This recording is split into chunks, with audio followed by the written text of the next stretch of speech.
Bien, moi aussi, je remercie beaucoup la filière L'Oscar de m'avoir invité à venir vous présenter ce que nous faisons au laboratoire. Alors, je ne suis pas rentré dans les détails puisque j'étais déjà venu l'année dernière où là j'étais rentré un peu plus à fond dans exactement ce qu'on fait chez nous.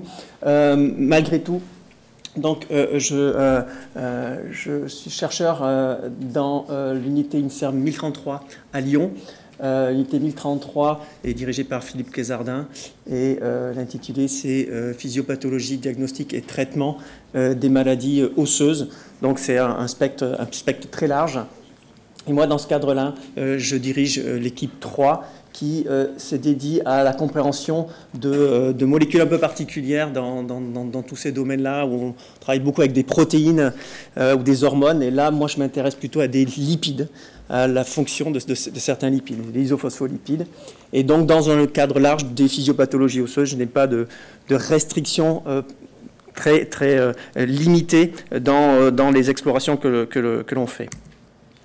Malgré tout, notre laboratoire s'intéresse aux pathologies osseuses au sens large, ce qui veut dire qu'il faut comprendre comment se comporte l'os normal, et notamment comment est maintenue cette homéostasie osseuse.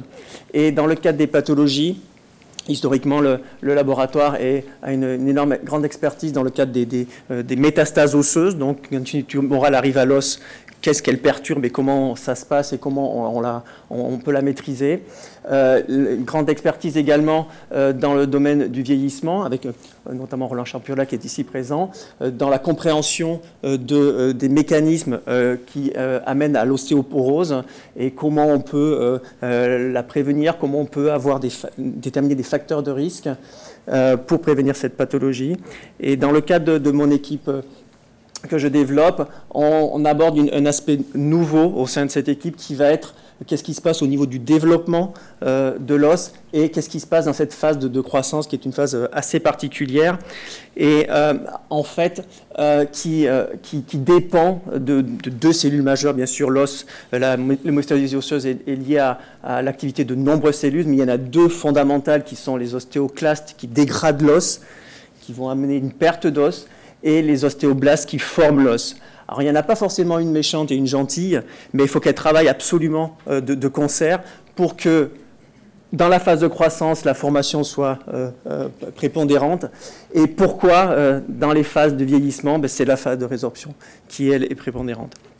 Voilà, et moi je m'intéresse, et nos lipides, à les facteurs de couplage qui dialoguent entre ces deux cellules et qui permettent d'avoir un os correct et bien actif. Et pour cela, on développe des modèles de souris. Donc on a une grosse animalerie, une grande liste de souris qui nous permettent de cibler spécifiquement soit donc l'ostéoclaste, la cellule qui dégrade l'os, soit l'ostéoblaste, la cellule qui forme l'os. Alors on va s'intéresser très prochainement à une autre cellule qui régule les deux. Et donc on a des souris qui permettent d'invalider spécifiquement dans l'ostéoblaste, l'ostéoclaste, un gène. Alors ça peut être le gène qui vous intéresse à vous.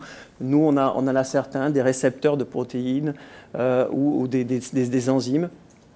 Et ensuite de ces souris-là, on a au laboratoire une grande plateforme qui permet d'analyser l'animal dans son entier, vivant, sur lequel on peut suivre une évolution, un effet thérapeutique.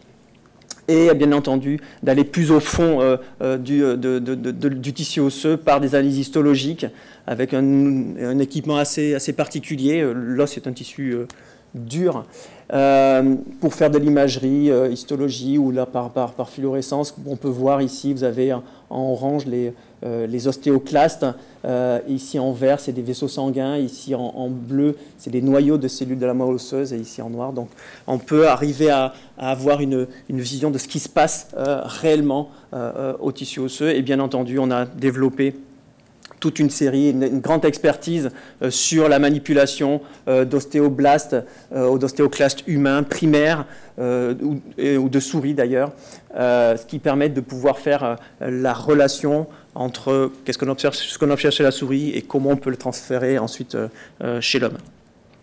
Et donc, dans le cadre de ces travaux, bien entendu, nous avons besoin de collaboration avec notamment des groupes de patients. En effet, dans le cadre de certaines pathologies, on a besoin d'avoir une idée, une bonne vision de ce qui se passe chez le patient, donc des données cliniques solides.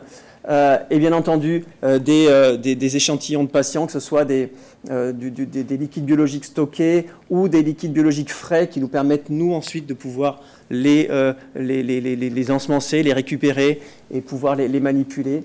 Les échantillons d'os, c'est important, c'est pas facile d'avoir des échantillons d'os ou du cartilage sain.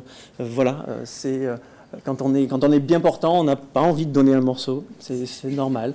Mais voilà, c'est des choses qui sont... Donc quand il y en a, pour des raisons X ou Y disponibles, on est assez preneur.